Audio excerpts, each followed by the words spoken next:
हा जो प्रोजेक्ट आहे रोटरी पीस सेंटर आणि ब्रह्मकुमारीचा साई बनमे मधुबन गीता पाठशाला आणि साई सूर्य नेत्र सेवाचा थर्ड आय क्लिनिक यांच्या माध्यमातून अनाम प्रेम असलेल्या सगळ्या कुटुंबियांसाठी आणि त्यानंतर निंबळकमध्ये असलेल्या आपल्या सर्व कुटुंबियांसाठी हा प्रकल्प वर्षभर आठवड्यातून एकदा हा सुरू राहणार आहे. गौरीताईसाठी टाळ्यावर.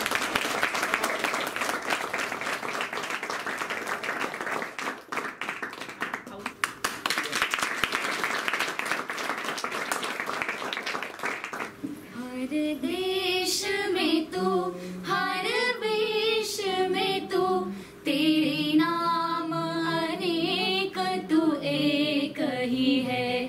हर देश में तू हर वेश में तू तेरे नाम अनेक तू एक ही है. ब्रह्मकुमारी साई बनमे मधुबन गीता पाठशाला रोटरी क्लब ऑफ अहमदनगर संचलित रोटरी पीस सेंटर यांच्या वतीने आपण अनाम प्रेम आणि संबंधित सर्व संस्थांच्या आपण सर्व बंधू भगिनींसाठी आज विशेष राजयोगा मेडिटेशन कोर्सचा शुभारंभ करत आहोत.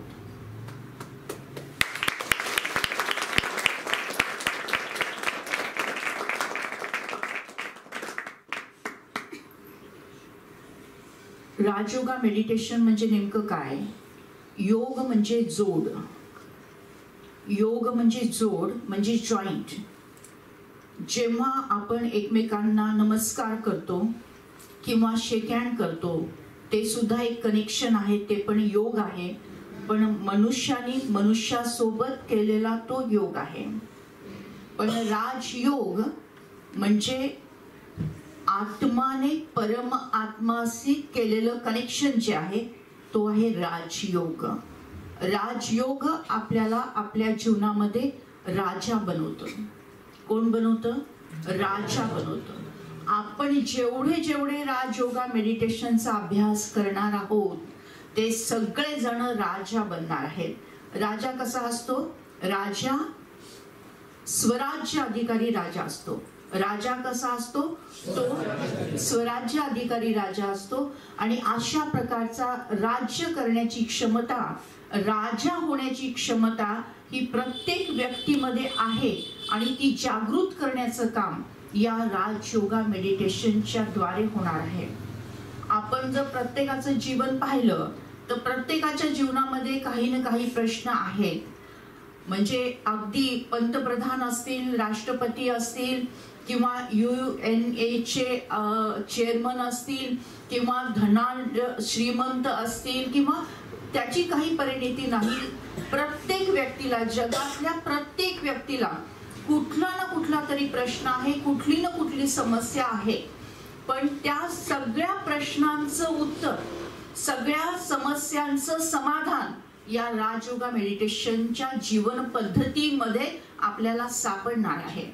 त्यामुळे आपल्या सगळ्यांचा हक्क आहे, या जगाच्या पाठीवर असणाऱ्या सर्व व्यक्तींचा हक्क आहे की ही राजयोगा जीवन पद्धती आपण शिकून घेतली पाहिजे, जेणेकरून आपण आपल्या जीवनामध्ये राजा बनलं पाहिजे. आपलं जीवन सहज असलं पाहिजे, सुंदर असलं पाहिजे आणि सफल सुद्धा असलं पाहिजे. आपण जीवनामध्ये किती कॉम्प्लिकेटेड करून ठेवतो की मला ही अडचण आहे, माझ्या समोर ही समस्या आहे, असं आहे तसं आहे. त्यामुळे गुंतागुंतीचं जीवन होतं. उलझन ज्याला आपण म्हणतो की अनेक प्रकारचा अंधविश्वास म्हणा किंवा अनेक प्रकारच्या गोष्टीमध्ये आपण गुरफटून जातो आणि सहज असणारं आपलं जीवन आहे हे कॉम्प्लिकेटेड होऊन जातं. त्या सगळ्यातून बाहेर येऊन आपलं जीवन सहज करायचं आहे आणि आपलं जीवन सुंदर सुद्धा करायचं आहे. कुठलं आपल्याला टेन्शन नको आहे. म्हणजे मुश्किले म्हणजे समस्या आपल्या जीवनात येणार आहेत, परंतु त्या समस्याचं टेन्शन आपल्याला घ्यायचं नाहीये. त्या समस्याचं समाधान आपल्याला शोधून ते समाधान आपल्याला प्राप्त करायचं आहे. आणि म्हणून म्हणजे जीवन सहज पण झालं पाहिजे, जीवन सुंदर पण झालं पाहिजे. आणि काही जणांना जगण्याचं वैताग येतो असं वाटतं की चला नकोच उद्याचा दिवस, आज पुरे झालं. तसं नाही. जीवन सुंदर सुद्धा वाटलं पाहिजे. किती किती भरभरून मी जगू याचं आपल्याला अभिलाषा निर्माण झाली पाहिजे. अशा प्रकारचं आपलं जीवन सहज असलं पाहिजे, सुंदर असलं पाहिजे आणि सफल सुद्धा असलं पाहिजे, यशस्वी सुद्धा असलं पाहिजे, सक्सेसफुल सुद्धा असलं पाहिजे. आपण जे जीवनाचं ध्येय ठरवलेलं आहे ते देह आपल्याला परिपूर्ण करता आलं पाहिजे. आपल्याला मंजिल की ओर जाते आना चाहिए और उसको प्राप्त करते आना चाहिए. तर अशा प्रकारचं आपलं जीवन, सगळ्यांचं जीवन सहज असलं पाहिजे, सुंदर असलं पाहिजे आणि सफल असलं पाहिजे. आणि यासाठी राजयोगा जीवन पद्धती आपण शिकून घेतली पाहिजे. ही राजयोगा जीवन पद्धती आपली प्राचीन भारतीय संस्कृती आहे आणि ती संस्कृती आपल्या भारतामध्ये प्राचीन काळामध्ये उपलब्ध होती. म्हणून आपण ऐकत आलेलो आहोत की कोण्या एका काळी आपल्या भारतामध्ये सोन्याचा धूर निघत होता. सोन्याचा धूर निघत होता म्हणजे काय की सगळे जे काही तेव्हा बिल्डिंग्स होते त्या बिल्डिंग्स नव्हत्या, घर किंवा घर नव्हतं, ते महल होते. ते महल होते, ते पण सोन्याच्या विटांनी बनवलेले होते असं आपण ऐकत आलेलो आहोत. म्हणून म्हटले सोन्याचा धूर निघत होता.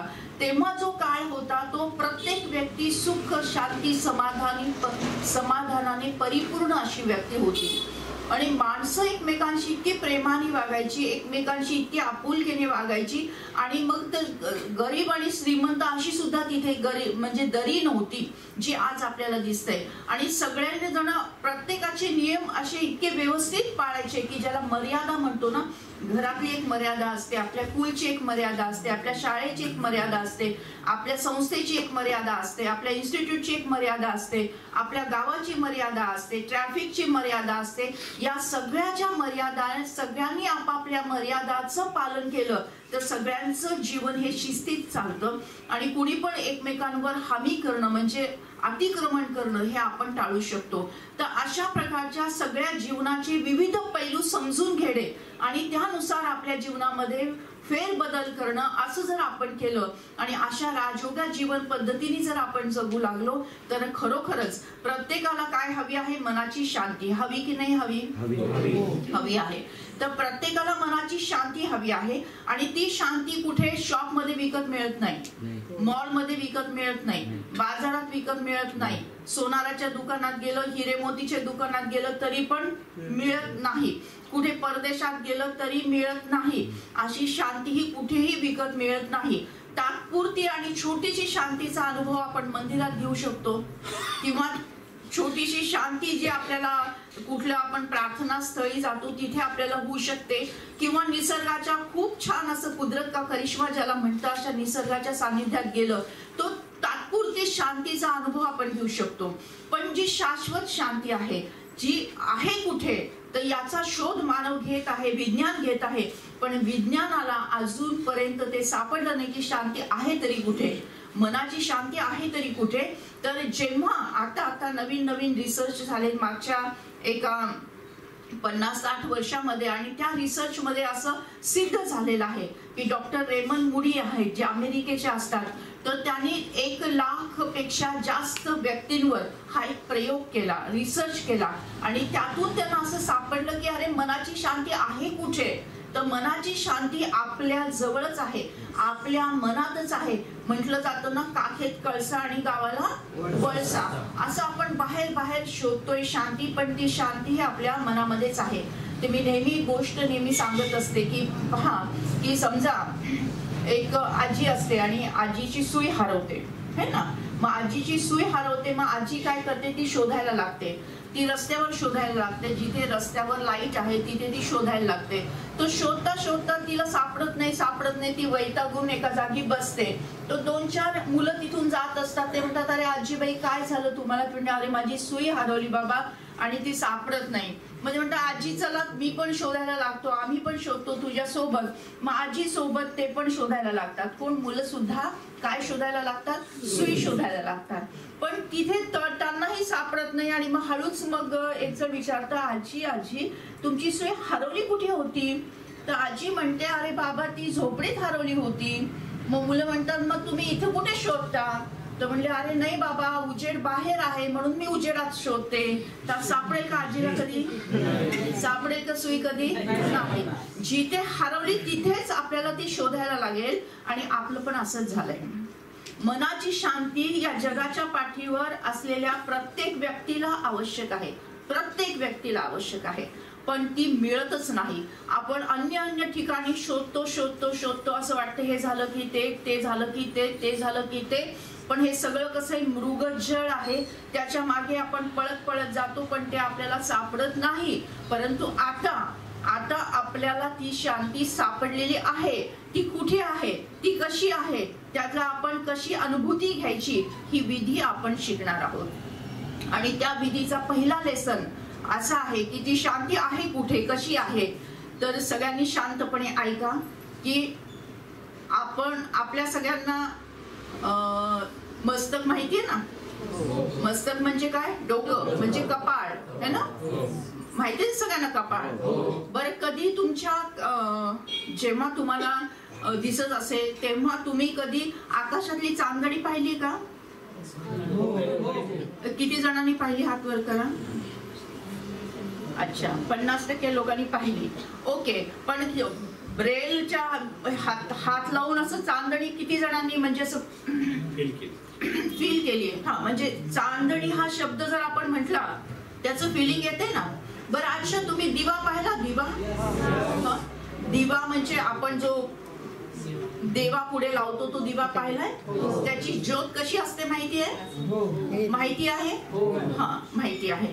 तर ती जशी ज्योत असते तसं ते जे शक्तीचं स्थान आहे, ते शक्तीचं स्थान जे आहे आपल्या संपूर्ण शरीरामध्ये, ही आपल्या कपाळाच्या मध्यभागी असतं. कुठे असतं? कपाळाच्या मध्यभागी असतं. आणि आतमध्ये जर आपण गेलो, हे कपाळ आपल्याला समोर दिसतंय बरोबर आहे, पण त्याच्या आतमध्ये मेंदू आहे. काय आहे? मेंदू आहे. मेंदूचे दोन भाग आहेत, एक डावा आणि एक उजवा आहे. एक डावा आणि एक उजवा. आणि जो मध्य भाग आहे तिथून मग ते नाकाला सुरुवात होते बरोबर. आणि नाकाच्या वरती कपाळावर आपण कुंकू लावतो बरोबर. आपण टिळा लावतो बरोबर. तर त्या ठिकाणी या प्राणशक्तीचं अस्तित्व आहे. ज्या प्राणशक्तीमध्ये मधुर गहन शांती आहे. काय आहे? मधुर गहन शांती आहे. त्याला प्राण ऊर्जा किंवा प्राणशक्ती म्हटलेलं आहे बरोबर. प्राण शब्द ऐकलाय सगळ्यांनी? प्राण शब्द हा सगळ्यांनी ऐकलेला शब्द आहे. जर माणसाच्या शरीरातून प्राण निघून गेला तर काय होतं? हो ना, मृत्यू होतो ना. शरीरातून प्राण निघून गेला तर मृत्यू होतो. याचा अर्थ काय आहे? प्राण जर शरीरात असेल तर शरीर जिवंत आहे, आणि प्राणच जर शरीरातून निघून गेला तर शरीर मृत आहे. मग हा जो प्राण आहे हा कपाळाच्या मध्यभागी, कुठे? कपाळाच्या मध्यभागी दोन मेंदू आहेत, डावा आणि उजवा. त्याच्या मध्यभागी एक दिव्याची ज्योत जशी असतो, तर दिव्याची ज्योत, त्याचा लाईट, त्याची रोशनी, त्याचा प्रकाश जसा असतो तसं तो प्राण ऊर्जा, प्राणशक्ती इथे विराजमान आहे. तर हा जो काही प्राण, आपण हात लावू या सगळेजण, कपाळाला हात लावा, कपाळाच्या मध्यभागी हात लावा. एक बोट ठेवा कपाळाच्या मध्य, करेक्ट, नाकाच्या वर. अरे वा, करेक्ट. Very good. इकडे ताईंनी लावले. अरे वा. एकच बोट घ्या आणि बाकी बोट अशा आतमध्ये घ्या. मुठी बांधतो ना आपण तसे बोट आत घ्या आणि एकच बोट कपाळावर मध्यभागी ठेवा, नाकाच्या वर बरोबर. अरे वा. छान. खूप सुंदर, फर्स्ट क्लास. आणि इथे तो प्राण विराजमान आहे. मेंदू, आता हे सरफेस मार्किंग आहे. कपाळ हे सरफेस मार्किंग आहे. आणि त्याच्या आतमध्ये दोन मेंदूंच्या मध्ये हा प्राण, ही प्राणशक्ती, हे प्राण ऊर्जा तिथे विराजमान आहे. खाली हात घ्या आणि स्वतःसाठी टाळ्या वाजवा.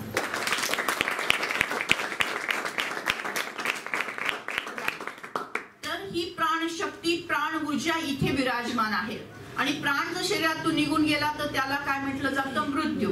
आणि जेव्हा मृत्यू होतो तेव्हा बोलू शकतं का? नाही. ऐकू शकतं का? पाहू शकतं का? गुलाबजाम खाऊ शकतो? मैत्रिणीला शेकहँड करता येतं का? नाही, काहीच करता येत नाही ना. एकदा काय प्राण शरीरातून निघून गेला रे गेला की त्याचं त्याला काहीही करता येत नाही. याचा अर्थ शरीराला चालवणारी शक्ती कुठली आहे? प्राणशक्ती. शरीराला चालवणारी शक्ती कुठली आहे? प्राणशक्ती. शरीराला चालवणारी शक्ती कुठली आहे? प्राणशक्ती. आता लक्षात घ्या, आता आपण जिथे बोट ठेवलं तिथे प्राणशक्ती विराजमान आहे कपाळाच्या मध्यभागी, आणि तिथे ते प्राणशक्ती बसून डोळ्यांच्या माध्यमातून पाहते, कानाच्या माध्यमातून ऐकते, मुखाच्या माध्यमातून बोलते, खाते, पिते, हाताच्या माध्यमातून हाताचे कर्म करते, पायाच्या माध्यमातून चालते. म्हणजे जे काही आपण सगळं करतो हे शरीर करतं का प्राण ऊर्जा करतं? हा, करेक्ट. ही जी प्राणशक्ती आहे, ही जी प्राण ऊर्जा आहे, ही शरीराच्या माध्यमातून करते. शरीर काही करतं का? नाही. ही प्राणशक्ती शरीराच्या माध्यमातून या सगळ्या ऍक्टिव्हिटी करत असते. बरोबर आहे ना? बरोबर आहे. तर या प्राणशक्तीचे दोन नावं आहेत.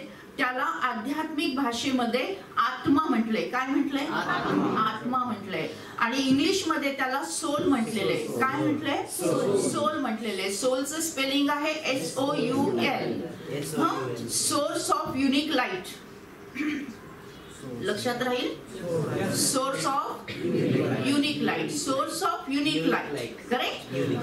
तर मग हे आत्मा, ही प्राणशक्ती, ही प्राण ऊर्जा आणि हा soul, source of unique light, हे कपाळाच्या मध्यभागी विराजमान आहे. आणि तिथे राहून ते संपूर्ण शरीराचं कार्य करतं. संपूर्ण शरीर चालवण्याचं ते कार्य करतं. आणि ही जी मनाची शांती आहे, हे जे काही सोल आहे, आत्मा आहे, त्याच्यामध्ये शांती सोबत अजून पण काही गुण आहे. जी शांती आहे ना, मनाची शांती. अच्छा, हा जो सोल आहे, आत्मा आहे, त्याच्या 3 मुख्य शक्ती आहेत. 3 मुख्य शक्ती. नंबर 1 मन, 2 बुद्धी आणि 3 संस्कार. परत एकदा बघूया. कपाळाच्या मध्यभागी कोण आहे? प्राणशक्ती, प्राण ऊर्जा. त्याला काय म्हणतात? आत्मा. अजून एक नाव काय? सोल. सोल म्हणजे काय? Source of unique light. Correct. Right.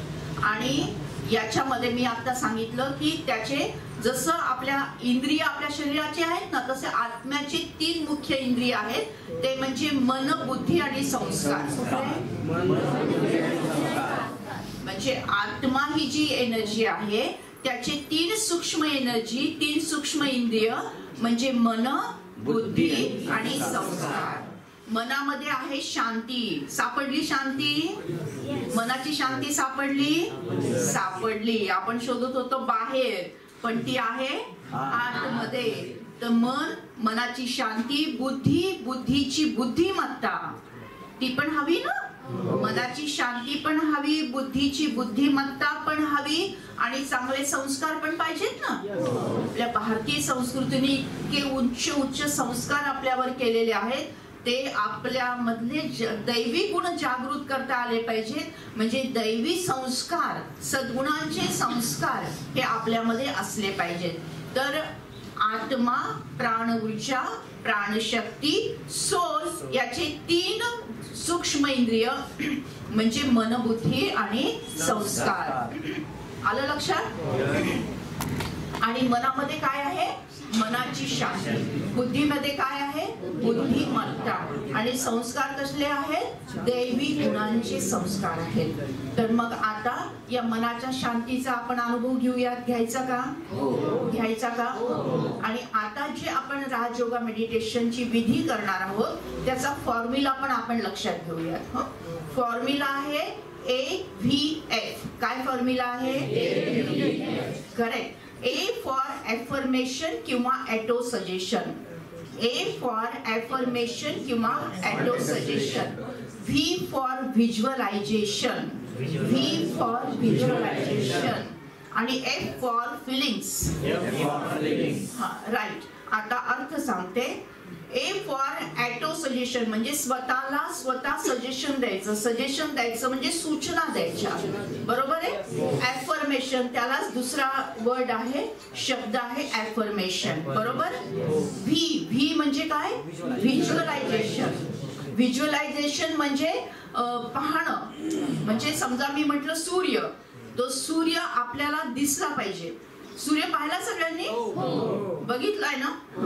बरं. सूर्य, जसं मी म्हटलं सूर्य, तर सूर्य व्हिज्युअलाइज करायचं आहे. मी म्हटलं दूध पाहिलं सगळ्यांनी? तर दूध व्हिज्युअलाइज करायचं आहे. मी म्हटलं लाईट पाहिला सगळ्यांनी? तर लाईट व्हिज्युअलाइज करायचं आहे. तर जे शब्द ॲटो सजेशन मध्ये येतील म्हणजे कॉमेंट्रीच्या माध्यमातून येतील ते व्हिज्युअलाइज करणं. आणि तिसरं म्हणजे फील करणं. काय करणं? फील करणं म्हणजे मी म्हटलं साखर, तर साखर कशी फील झाली पाहिजे? गोड, बरोबर आहे ना. अच्छा, मी म्हटलं आई, कसलं फिलिंग आलं पाहिजे? आई म्हटल्यानंतर प्रेमाचं, स्नेहाचं, ममतेचं फिलिंग आलं पाहिजे. मी म्हटलं सूर्याचं कसला फिलिंग आहे? लाईटचा फिलिंग आहे. त्याचं उजेड, त्याचं ऊन असलेलं फिलिंग आहे किंवा त्याच्यामधून मिळणारी गरमी हे फिलिंग आहे.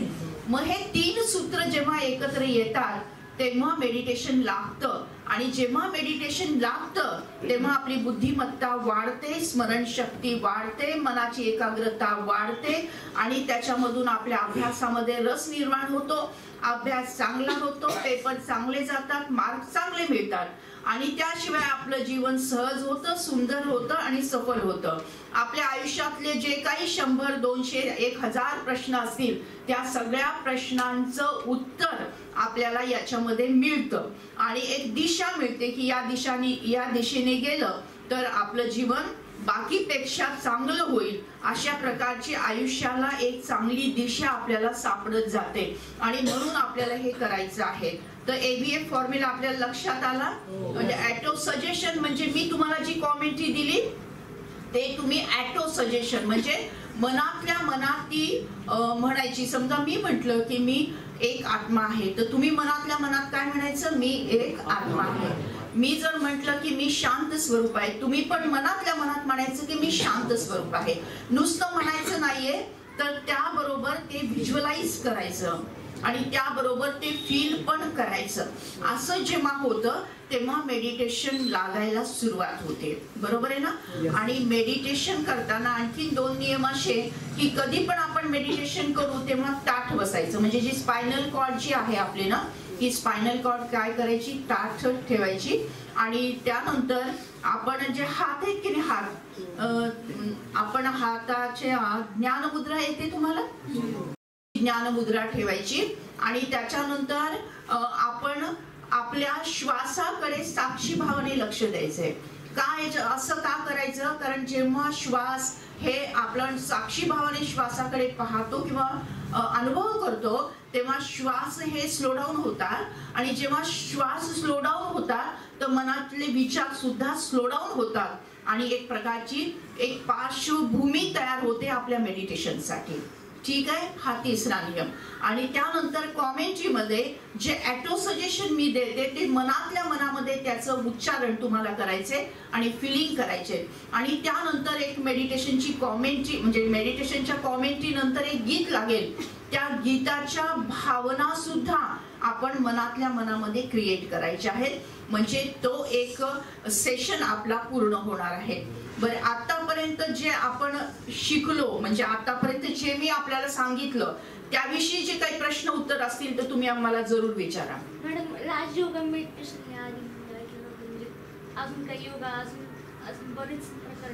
हो, योगाचे एक हठयोगा आहे म्हणजे हट्टाने केलेलं योगा, ज्याला योगासन आहेत नाही का, अष्टांग योग आहेत, बरोबर आहे. तर असे अन्य प्रकारचे योग आहेत की जे फिजिकली इफेक्ट करतात. म्हणजे शारीरिक बदल चांगला होण्यासाठी त्याचा उपयोग होतो. मानसिक स्तरावर काही बोटावर मोजण्यासारखे 2-3 जण त्याच्यावर इफेक्टिव्ह आहेत. परंतु राजयोगा मेडिटेशन हे शारीरिक, मानसिक, आध्यात्मिक, सामाजिक परिवर्तन करणारं आणि एका जन्मासाठी नाही तर जन्मांतर आपल्यामध्ये सकारात्मक परिवर्तन करणारं आहे. आणि एवढंच नाही तर मागचे जे आपले जन्म झालेले आहेत त्या जन्मामध्येही सुधार करून आत्ताचा जन्म अधिक सुकर करणं आणि इथून पुढे होणारे जे आपले जन्म आहेत त्यामध्येही उच्च स्थान आपल्याला कसं मिळेल याची बांधणी करणं हे सगळं राजयोगामध्ये आहे. आणि मॅडम हा राजयोग केल्यामुळे आपल्या म्हणजे परिवर्तन आपल्या जीवनामध्ये काय परिवर्तन? 3 शब्द लक्षात ठेवायचे. जीवन सहज, सुंदर आणि सफल. काय सांगितले? सगळे 3 शब्द लक्षात आहे सगळ्यांच्या. कसं जीवन झालं पाहिजे? सहज, सुंदर आणि सफल जीवन झालं पाहिजे. पाहिजे का नाही पाहिजे? तुम्हाला पाहिजे का नाही पाहिजे? कोणाकोणाला पाहिजे? हात वर करू. मला पण पाहिजे. सहज झालं पाहिजे. कॉम्प्लिकेटेड जीवन नको, गुंतागुंतीचं जीवन नको, इकडे अडकलं तिकडे फसलं असलं जीवन नको. सहज आणि जीवन सुंदर झालं पाहिजे. ते दुःख नको, टेन्शन नको, है ना, नाही त्या अडी अडचणी नको, हे की नाही. आणि सहज पण असेल, सुंदर पण असेल आणि जे काही आपण ध्येय आपल्या जीवनाचं आहे त्याच्यामध्ये आपल्याला सफलता पण मिळाली पाहिजे. याची वाट आपल्याला इथून दिसेल, त्याची दिशा आपल्याला या राजयोगामधून सापडणार आहे. आणि एक प्रकाश वाट ज्याला आपण म्हणतो, उजेड वाट ज्याला म्हणतो, ती आपल्याला मिळणार आहे. पण त्या वाटेवर मात्र चालायचं आपल्या स्वतःला आहे. ती वाट दाखवून देणारे आहे मी, पण ते वाटेवर तुम्हाला चालायचंय. आणि काही अडचण आली तर परत मी आहेच, परंतु चालायचं तुम्हा स्वतःलाच आहे. माझा फक्त एक प्रश्न होता मॅडम. हो, येस सर. म्हणजे काय होतं की मेडिटेशन मध्ये मन जे आहे ते स्थिर राहत नाही. म्हणजे सगळ्यांचं असं माझं तर होतं की मन भरकटतं खूप, इकडे तिकडे असं इकडे जातं. खूप छान प्रश्न आहे सरांचा. सरांसाठी टाळ्या वाजवा. मी आता एक फॉर्म्युला सांगितला मेडिटेशनचा, AVM. A autosuggestion, V visualisation आणि F फिलिंग्स. ह्या 3 कॅटेगरीज जर आपण म्हणजे या 3 विधीने जर आपण मेडिटेशन केलं तर ते लागायला पाहिजे. नंबर 2 की आपल्याला जसं आता मी एक नेहमी उदाहरण देते, सोपं उदाहरण आहे. समजा एक मटका आहे, मटक्याला तोटी आहे. काय आहे? आणि काय आहे? मटका आहे, त्याला तोटी आहे. मटक्यात पाणी भरलं तर तोटीतून काय येईल? पाणी. त्याच्यामध्ये ताक भरलं तर काय येईल? अमृत भरलं तर काय येईल? हा. तसं आपलं हे डोकं मटक्यासारखं आहे, पण त्याला इनपुट्स भरपूर आहे. जे डोळ्याने पाहतो तो एक इनपुट आहे, जे कानाने ऐकतो तो दुसरा इनपुट आहे, जे मुखाने खातो पितो हा तिसरा चौथा इनपुट आहे, जे आपण मुखाने बोलतो हा 5वा इनपुट आहे, जो नाकाने श्वास घेतो किंवा चांगला किंवा वाईट तो एक पुढचा इनपुट आहे. एवढे सगळे इनपुट या मटक्यामध्ये आहेत. जसा इनपुट आहे तसा आउटपुट आहे. जसं इनपुट आहे तसं आउटपुट आहे. आउटपुट म्हणजे कॉन्सन्ट्रेशन, विचारांचं कॉन्सन्ट्रेशन. हे जर आपण शुद्ध केलं, बघणं शुद्ध केलं, ऐकणं शुद्ध केलं, बोलणं शुद्ध केलं, खाणं पिणं शुद्ध केलं, श्वास हा जिथे दुर्गंधी आहे ते न घेता जिथे सुगंध आहे त्या दृष्टीने आपण अटेन्शन ठेवलं तर इनपुट सगळं पॉझिटिव्ह झालं तर विचार सुद्धा शुद्ध, शुभ आणि पॉझिटिव्ह येतात आणि मेडिटेशन झटकन लागतं 1 सेकंदात.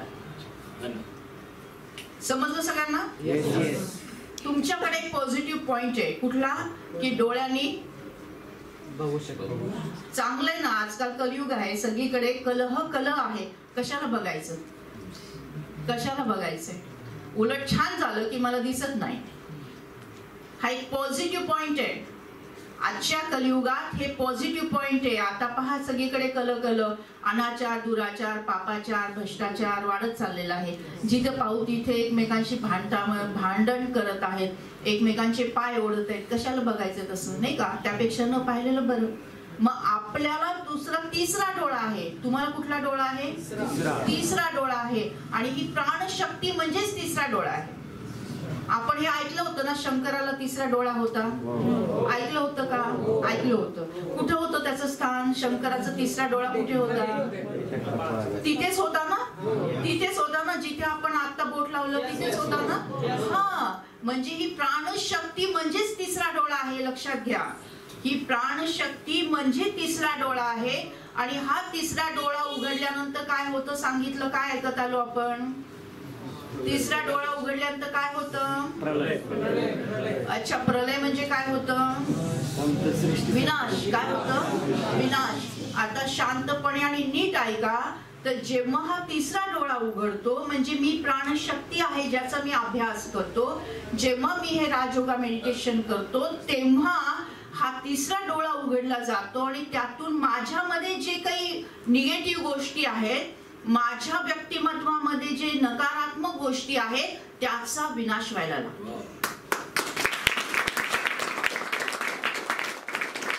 त्याचा विनाश व्हायला लागतो आणि त्या विनाशमधून आपल्यामध्ये जी पॉझिटिव्हिटी आहे, आपल्यामध्ये जी स्किल आहे, आपल्यामध्ये जे कौशल्य आहे, आपल्यामध्ये जे कला गुण आहेत ते सगळे उजागर व्हायला लागतात, प्रगट व्हायला लागतात. त्यांची क्वांटिटी आणि क्वालिटी पण वाढायला लागते.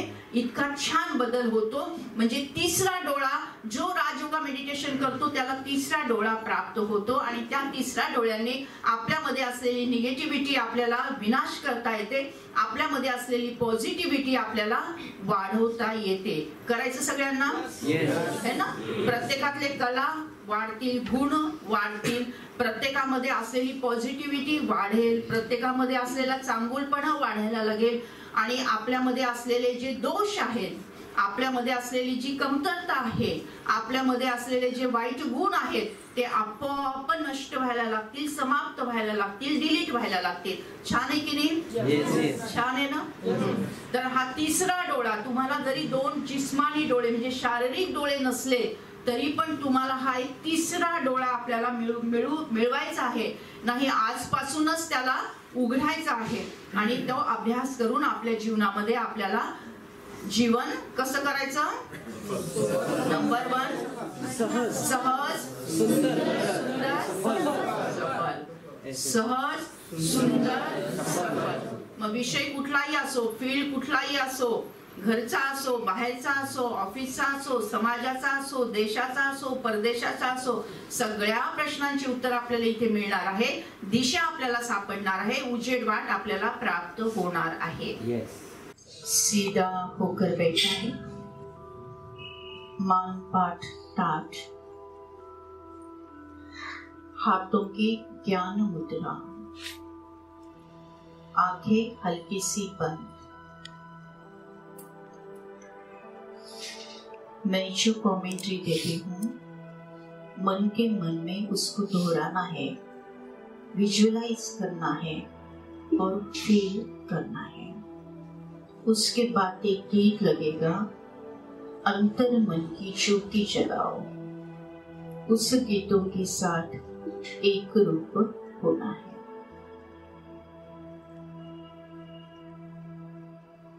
साक्षी भाव से सांसों को महसूस करो. सांस आ रही है, जारी है, जो भी हो, जैसी भी हो, उसको महसूस करना है. धीरे धीरे अपना ध्यान ललाट के मध्य भाग में, कपाळाच्या मध्य भागी, जहां हम कुमकुम लगाते, तिलक लगाते, जिथे आपण कुमकुम लावतो, टिळा लावतो, बिंदी लावतो, टिकली लावतो, तिथे फोकस करे एक ज्योति, दीपक की ज्योति, प्रज्वलित दीपक की ज्योति. जैसे ज्योति प्रज्वलित करते हैं, रोशनी फैलती जाती है. अंधेरा एक सेकंड में गायब हो जाता है.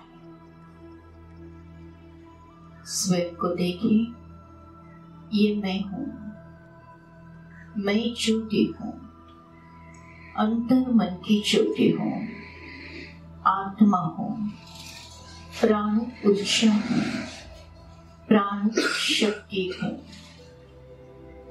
अनेक वैज्ञानिकों ने ये सिद्ध किया है कि शरीर को चलाने वाली शक्ति मैं आत्मा हूँ, सोल हूँ, सोर्स ऑफ यूनिक लाइट, जो अति सूक्ष्म है, जो ज्योतिर्बिंदु स्वरूप है।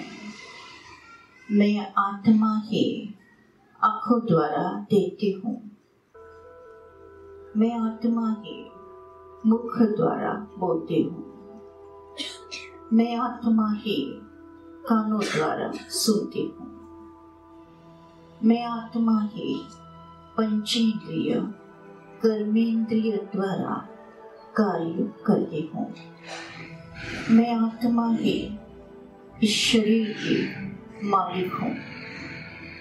शरीर को चलाने वाली, कंट्रोल करने वाली दिव्य शक्ति मैं आत्मा हूँ।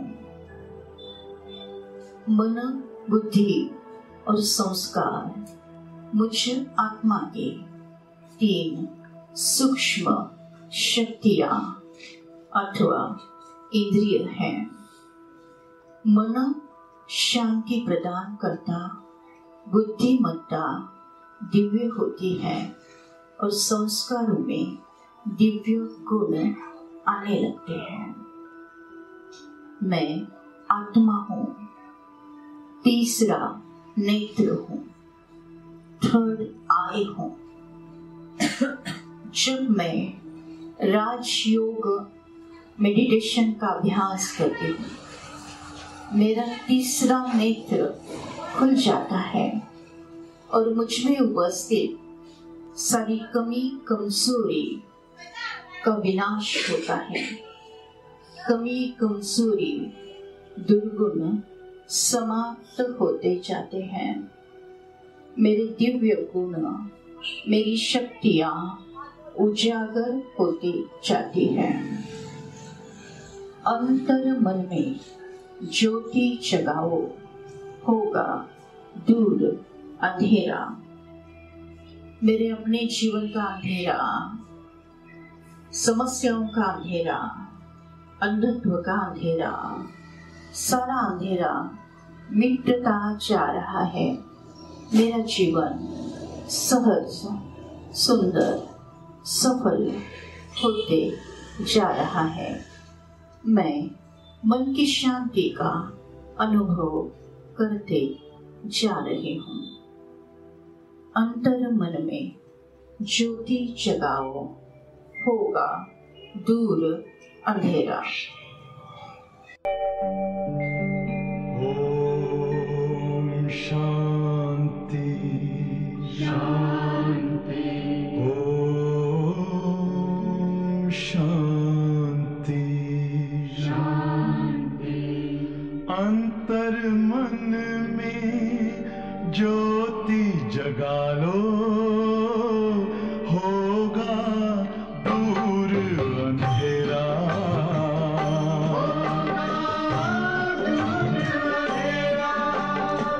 शिव का कर लो ध्यान, आ रहा पावन पुण्य सवेरा।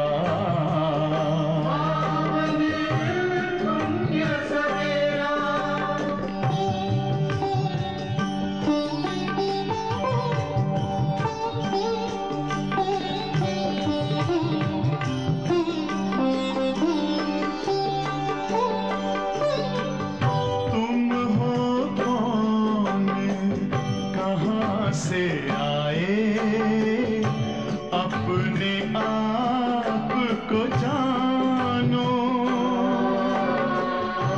राजयोग के द्वारा अपना परम पिता पहचानो। इसी राजपथ पर चलकर पालो अपना बसेरा।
ज्योति जगा लो, होगा दूर अंधेरा।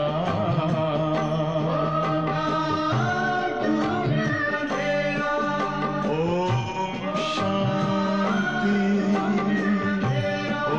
ओम शांति, ओम शांति।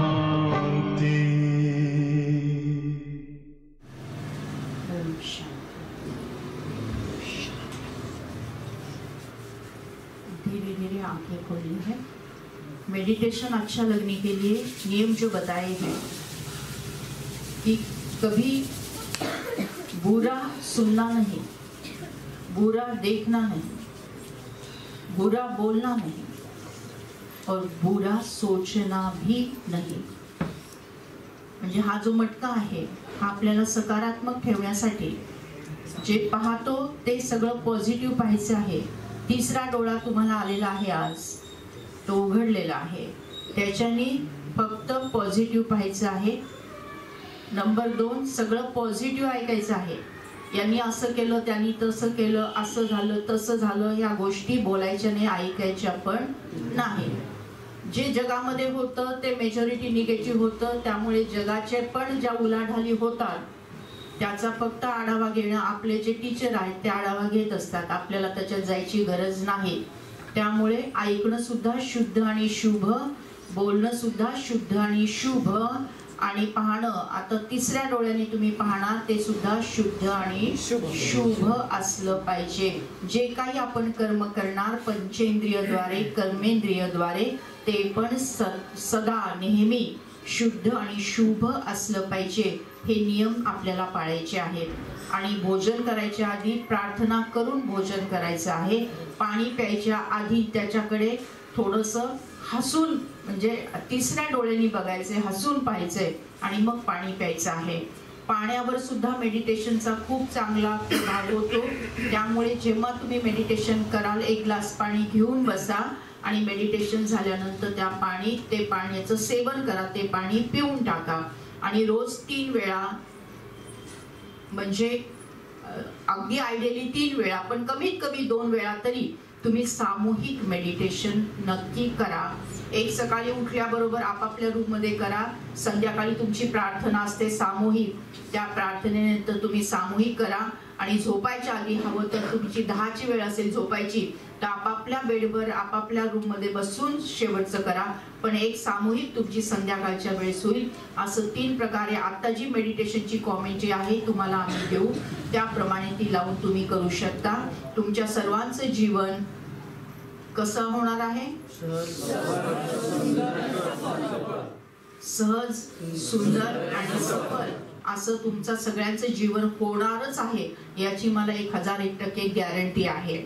माझा खूप विश्वास आहे आणि त्या दिशेने आपण चाललेलो आहोत आणि त्याचं पहिलं पुष्प आज आपण गुंफलेलं आहे। आपल्या सगळ्यांना खूप खूप शुभेच्छा देते आणि आता विनंती करते रोटरीचे आमचे अध्यक्ष माधवजी देशमुख सर यांनी आपल्या भावना इथे व्यक्त करायच्या आहेत। आपल्या मेडिटेशनच्या प्रणेत्या डॉक्टर सुधा ताई कांक्रिया यांनी आपलं आज मेडिटेशन घेतलं आहे। तर आपण अत्यंत साधं आपल्याला जीवन कसं करायचं, आता कसं होणार आहे आपलं जीवन? सफल। या 3 गोष्टी आपण आता लक्षात ठेवायच्या आहेत की आपलं जीवन हे सहज, सुंदर आणि सफल व्हायला पाहिजे। तर आपण आता रोटरी पीस सेंटर, तसंच साई सूर्य नेत्र सेवा आणि ब्रह्मकुमारी में साईबन में मधुबन यांच्या मार्फत हे मेडिटेशनचे कोर्स आपण याच्या पुढे घेत राहणार आहे। आणि सगळ्यात महत्त्वाचं ताईंनी सांगितलं आहे की आपल्याला काय पाहिजे, जिवंत सहज सुंदर सफल पाहिजे, पण आपल्याला पॉवरफुल बॉडी आणि पीसफुल माइंड या 2 गोष्टींची जीवनामध्ये आवश्यकता आहे। तर आता हे सुंदर असं पुष्प गुंफलेलं आहे सेशनचं, तर इथून पुढे पण आपण भेटत जाऊ। मॅडमनी जे मेडिटेशन घेतलं आणि त्याबद्दल जी माहिती सांगितली ती मी 3-4 वर्षापासून फॉलो करते आणि मला असं वाटतं की खरंच सगळ्या गोष्टी आपल्या जवळ आहेत आणि आपण त्या बाहेर शोधत बसतो। आपल्या मनाची शांती जर आपल्या जवळ आहे तर आपण ती बाहेर इतर गोष्टींमध्ये आनंद शोधण्यापेक्षा त्यातून जर शोधला तर तो आपल्याला पटकन मिळतो आणि त्यातून मिळणारा आनंद हा खरा आनंद असतो. नाही तर बाकीच्या गोष्टीत आपण शोधण्यामध्ये इतर दुःखाच्याच गोष्टी किंवा वाईट गोष्टी ज्या आहेत त्या जास्त आपल्या बाजूने येत असतात. तर म्हणून मला हे मेडिटेशन खूप आवडतं. नक्की रोज मेडिटेशन करावं, कारण जेणेकरून तुमचं मन तर शांत होईल पण तुमची एकाग्रता जी आहे ती खूप वाढेल.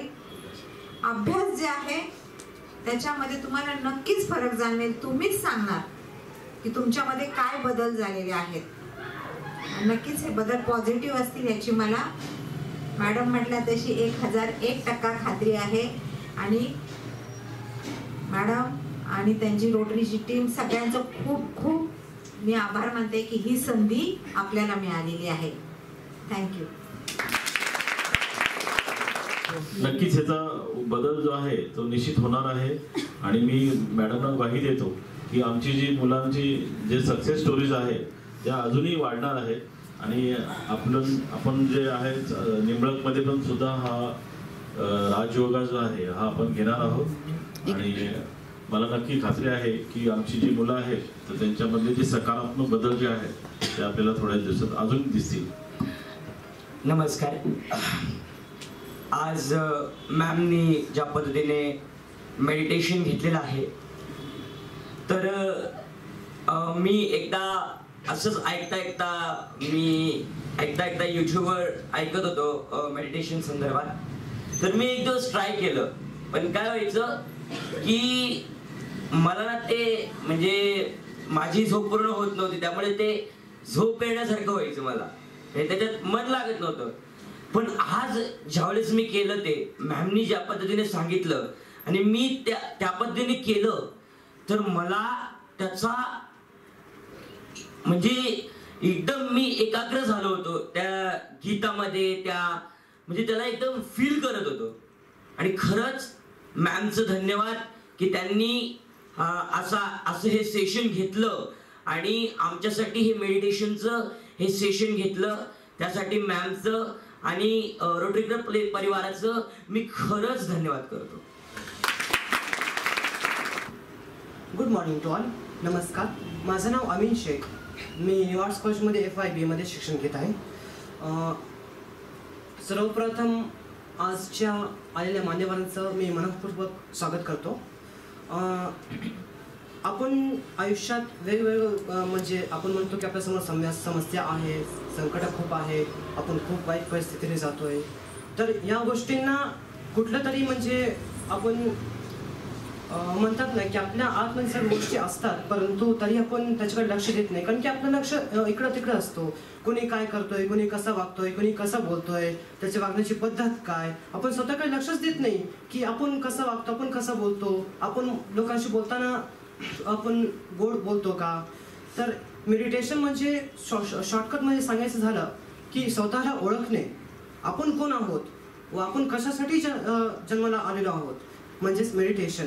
आणि याच्या सायकोलॉजीमध्ये खूप सविस्तरपणे माहिती सांगितलेली आहे की सायकोलॉजी एक मेडिटेशन म्हणजे एक स्वतःच्या आत्म्याला ओळखणे की आपण कोण आहोत आणि आपण काय केलं पाहिजे जगात. तर मला वाटतं आज यावर अजून भर पडलेला आहे माझ्या ज्ञानात. आणि ज्या पद्धतीने आज सगळे आले आमच्यासमोर आणि मेडिटेशन म्हणजे काय ही संकल्पना मांडली, मला वाटतं पण हे फक्त ऐकून न घेता प्रामाणिकपणे केला तर अतिउत्तम होईल. कारण की प्रत्येक गोष्ट आपण प्रात्यक्षिक केल्याशिवाय आपल्या जीवनात आणू शकत नाही. त्यामुळे मी पूर्ण रोटरी क्लब आपल्या तिचा क्लब कोणता रोटरी पीस साई सूर्य नेत्र सेवा यांचाही मी मनापासून आभार व्यक्त करतो. व इथे मेडिटेशनच्या मला जाणीव करून दिली व तसेच आमच्यात असणारी उलझन आम्ही कसं दूर करू शकतो. कारण की प्रत्येक आजारावर औषध हे उपचार नाहीच आहे.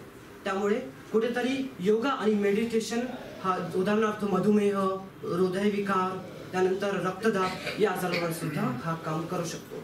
त्यामुळे योगाचं खूप महत्त्व आहे हे आपण जाणून घेतलं पाहिजे. आणि मी माझं बोलणं इथेच थांबवतो आणि सर्वांचं मी निरोप घेतो. धन्यवाद. सर्वांना माझे नमस्कार. तर खरंच मॅडम मेडिटेशन केल्याने मन फ्रेश वाटतं मॅडम. मूड खूप फ्रेश वाटतं. आणि अभ्यासाच्या बाबतीत म्हटलं तर नक्की लक्षात पण राहणार आहेत मॅडम. तर मी तुम्हाला विनंती करते मॅडम की तुम्ही नक्की आम्हाला येऊन मेडिटेशन म्हणजे शिकवा. आमची करायची खूप इच्छा आहे आणि आम्ही नक्की 3 टाईम हे मेडिटेशन जे तुम्ही आम्हाला सांगितलं आहे आम्ही नक्की फॉलो करूया मॅडम. थँक्यू. गुड मॉर्निंग सगळ्यांना. माझं नाव गौरी इंगळे. मी F5 BA मध्ये शिकत आहे म्युझिक स्पेशल. तर मी याआधी पण असं ऐकलं होतं की योगा म्हणजे आपण जे योगा करतो मेडिटेशन करतो त्याच्यामुळे आपलं जीवन बदलतं, अभ्यासाकडे लक्ष लागतं, माइंड फ्रेश होतं. आणि आज जे काही आम्ही मेडिटेशन केलं त्यामुळे आम्हाला खूप छान वाटलं. आमचं म्हणजे जे काही मनामध्ये म्हणजे माइंड फ्रेश झाला. मला असं वाटतं की मॅडमनी हा कोर्स आमच्यासाठी चालूच ठेवा आणि आम्ही हे रोज करू.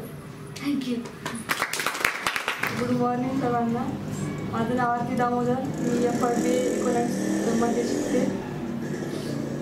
खरं तर थँक्यू मॅडम तुम्ही इथं आल्याबद्दल.